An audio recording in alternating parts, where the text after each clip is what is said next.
amasezerano y'u Rwanda na Repubulika Iharanira Demokarasi ya Kongo yakururiye ihuriro FCM23 kuvuga ku hazaza hayo. Naho umuhanzi PDD yangiwe gufungurwa atanze ingwate. Ni mu gihe muri Repubulika Iharanira Demokarasi ya Kongo ubujura bucura inkumbi, aho abajura bibye bagacucura kiliziya Musenyeri agategeka ko ifungwa. Turasoreza iyi nkuru yacu muri Guinea, aho Baritazari Engonga wihaye akabyizi ku bagore barenga 400 yakatiwe n'inkiko. Yanongeye kuguha ikaze kuri byose niyo ofishe umuyoboro kugezaho amakuru yizewe kandi acukumbuye 5/5. Igiye kugezaho izi nkuru ndiyanatiriza bahigiye ku migabanzi banziye nkabaziringa mu nzira izo narose zikaba Imana n'izira amagambo agamanye barunduka ikigabane. Uri kumwe nawe nibarenga no gusuhuza no guha ikaze. Ihuriro Alliance Fleuve Congo AFCM23 rigiye gutangaza ku ruhande ihagazeho ku bijyanye n'ibiganiro bya Doha muri Qatar. Uyu mutwe umazemo iminsi n'ubutegetsi bwa Kinshasa buyobowe na Tshisekedi Tshilombo. Ni mu kiganiro ihuriro rya FCM23 riri kugirana n'itangazamakuru kuri uyu wa kane. Muri uyu mugoroba turi kuvugana tariki ya 3 Nyakanga 2025. FCM23 irwanya ubutegetsi bwa Repubulika Iharanira Demokarasi ya Kongo iheruka gukura intumwa zayo mu biganiro by'amahoro byaberaga i Doha muri Qatar. Ibi byateye benshi kwibaza ahazaza h'iri huriro ku bijyanye no kumvikana n'ubutegetsi bwa Tshisekedi Tshilombo. Icyakora nubwo hajemo kidobya i Washington DC, amateka yarandikwaga ubwo intumwa z'u Rwanda n'iza Repubulika Iharanira Demokarasi ya Kongo zashyiraga umukono ku masezerano agamije kurangiza intambara mu burasirazuba bw'iki gihugu. Amakuru avuga ko i Doha impande zombi zananiwe kumvikana. FCM23 yasabwaga kuva mu bice igenzura mu rwego rwo kwerekana ko ishaka amahoro mu ntangiriro za Mata yavuye mu mujyi wa Walikale no mu bindi bice biwukikije. Iri huriro naryo ryahaye leta ya Repubulika Iharanira Demokarasi ya Kongo urutonde rw'abantu 700 bafunzwe bakekwaho gukorana naryo, risaba kubafungura. Mu gusubiza yafunguye 5 batari ku rutonde. Uwa 30 Kamena uyu mwaka FCM23 yavuze ko nyuma y'amasaha 72 Washington habaye amasezerano hagati y'u Rwanda na Repubulika Iharanira Demokarasi ya Kongo, ubutegetsi bwa Kinshasa bwarashe ku baturage b'iminembwe mu ntara ya Kivu y'Epfo bukoresheje indege. Ibintu iri huriro rifata nko gukomeza kubashozaho intambara. FCM23 ivuga ko kandi ibijyanye n'agahenge byirengagijwe, aho abaturage bo muri Kanyora, Kabare, Kigogo, Kadasoma, Nyabyondo bakorewe ubwicanyi n'igisirikare cy'i Burundi igifatanije na FDLR na Wazalendo. FCM23 isaba ko ibi bikorwa byibasira abanyamurenge bihagarara ako kanya. Umuyobozi w'iri huriro Bwana Colonel Nanga aheruka gutangaza ko ubu bashyigikiye amahoro bityo ari intambwe nto yatewe. Ati twemera ibikorwa byose bigamije amahoro, byaba iby'imbere mu gihugu, ibyo ku rwego rw'akarere cyangwa mpuzamahanga.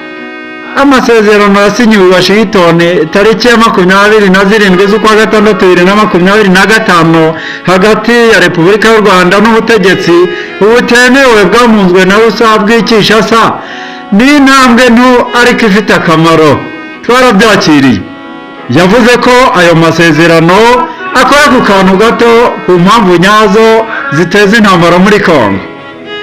Naho ku rundi ruhande umucamanza yanze gufungurwa atanze ingwate kwa Shani Didi Komuzi wamamaye nka PDD nyuma yo guhamwa n'ibyaha 2 muri 5 yaregwaga. Umuryango w'uyu muraperi n'abanyamategeko be bari bemeye gutanga ingwate ya miliyoni 1 y'amadolari n'arenga miliyari y'amanyarwanda ngo afungurwe by'agateganyo mu gihe ategereje gukatirwa n'urukiko. Uyu muraperi aheruka guhamwa n'ibyaha 2 byo gutwara abantu hagamije kubakoresha ubusambanyi. Yahamijwe ko yakoreye Cassandra Kasiye Ventura n'uwiswe Jeanne Doa mu mategeko mu rwego rwo kurinda umutekano we. Aba bose bahoze ari abakunzi be, gusa ntabwo yahamwe n'ibyaha bikomeye birimo icyo kurema umutwe w'abagizi ba nabi ndetse n'icyo gukoresha Cassandra Ventura na Jeanne Doa imibonano mpuzabitsina ku gahato. Nyuma y'aho urukiko rutangaje ibyaha bimuhama n'ibitamuhama, abanyamategeko ba PDD uzwi cyane mu njyana ya hip hop bagaragaje ko nta mpamvu yo kumufunga by'agateganyo kuko atari umuntu ushobora guhunga ubutabera. Bemeza ko ibyangombwa bye by'inzira byafatiriwe ndetse n'indege ye yihariye ikaba yarafatiriwe. Umucamanza Aruna Subramanian yavuze ko amateka y'uyu muraperi agaragaza ibikorwa by'urugomo yakoraga, bityo agomba gufungwa kugeza igihe azacirwa urubanza. Biteganyijwe ko ashobora guhanishwa igifungo gishobora kugera ku myaka 20. Nyuma y'urubanza rwe rwamaze hafi amezi 2 i New York City, guhera ku wa mbere tariki ya 30 Kamena 2025, inteko iburanisha y'abantu 12 yamaze amasaha 13 ikora isesengura mbere yo kumuhanaguraho ibirego 3 mu byaha 5 bikomeye yashinjwaga. Didi agiye gukomeza gufungirwa muri gereza iri i Brooklyn, aho amaze amezi afungiwe kuva muri Nzeri 2024. Urubanza rw'uyu mugabo w'imyaka 55 ruzasomwa by'agateganyo ku wa 3 Ukwakira 2025. Si ubwa mbere PDD atanze ingwate bikaba iby'ubusa, kuko igihe yafatwaga mu mwaka ushize nabwo yatanze miliyoni 50 z'amadolari y'Amerika inshuro 3 kugira ngo aburane ari hanze bikananirana. Dukomeze kuri iyi nkuru ivuga ko umushumba wa diyoseze ya Lubumbashi Fulgence Muteba Mugaru yategetse ifungwa rya paruwase yaragijwe Mutagatifu François d'Assise yo mu gace ka Ruano. Musenyeri Muteba yavuze ko mu ijoro ryo ku wa mbere Nyakanga 2025 abajura bateye kiliziya ya Mutagatifu François d'Assise bibi bikoresho byose byifashishwa mu misa. Yavuze ko mu byibwe harimo ibikoresho byifashishwa padiri atura igitambo cya Eucharistia, by'umwihariko mu gihe asengera umugati na divayi bigahinduka umubiri n'amaraso bya Yezu Kristo.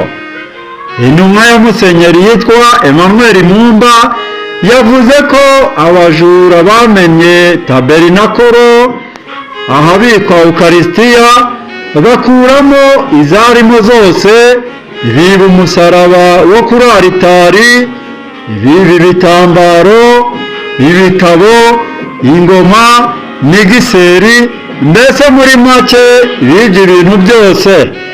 Musenyeri Muteba yategetse ko iyi paruwasi bifunzwe kugeza igihe bizaba bishoboka ko hasomwe misa igamije gusana ibyangijwe, anasaba inzego z'umutekano gutangiza iperereza kuri ibi bikorwa.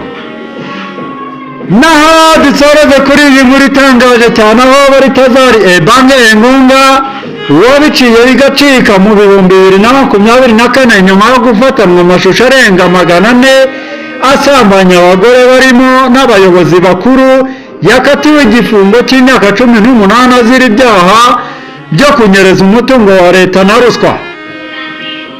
Mu Gushyingo 2024 nibwo hasakaye inkuru y'umugabo wabaye kimenya bose ubwo uwari umuyobozi w'ikigo cya Guinea Equatorial gishinzwe gukora iperereza ku mikoreshereze y'imari ANF yatabwaga muri yombi nyuma yo gufatanwa amashusho arenga 400 y'abagore baryamanye mu bihe bitandukanye.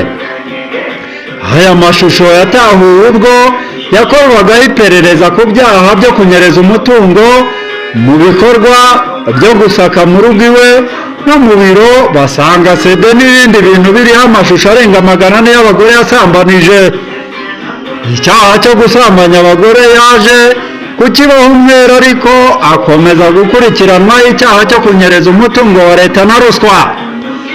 Mu rubanza yaregwagamo we n'itsinda rigari ririmo abo bakoranye mu kigo cya Guinea Equatorial gishinzwe gukora iperereza ku mikoreshereze y'imari ANF, urukiko rwihariye rushinzwe kuburanisha ibyaha bya ruswa no kunyereza umutungo rwamuhamije ibyaha byo kunyereza arenga miliyari y'amasifa.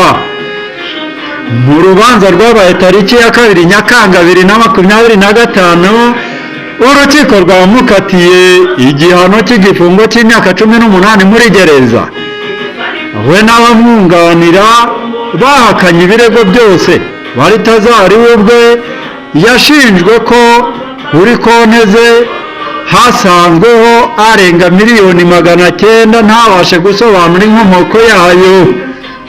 Hari abavuga ko urubanza rwa Balthazar Ebenge Ngonga usanzwe ari mwishywa wa perezida Teodoro Obiang Nguema wari no mu bo bakekwagaho ko yamusimbura ku butegetsi ari impamvu zo kumwigizaho nkana kugira ngo atazabona uko yiyamamaza abe yasimbura Teodoro Obiang Nguema. Mwakoze gukurikirana byose niyo official. Bye bye. Imana y'amahoro n'imigisha ikomeze ibane namwe kandi bahe kurambira kubona ibyiza naho mu biganiro byacu by'ubutaha.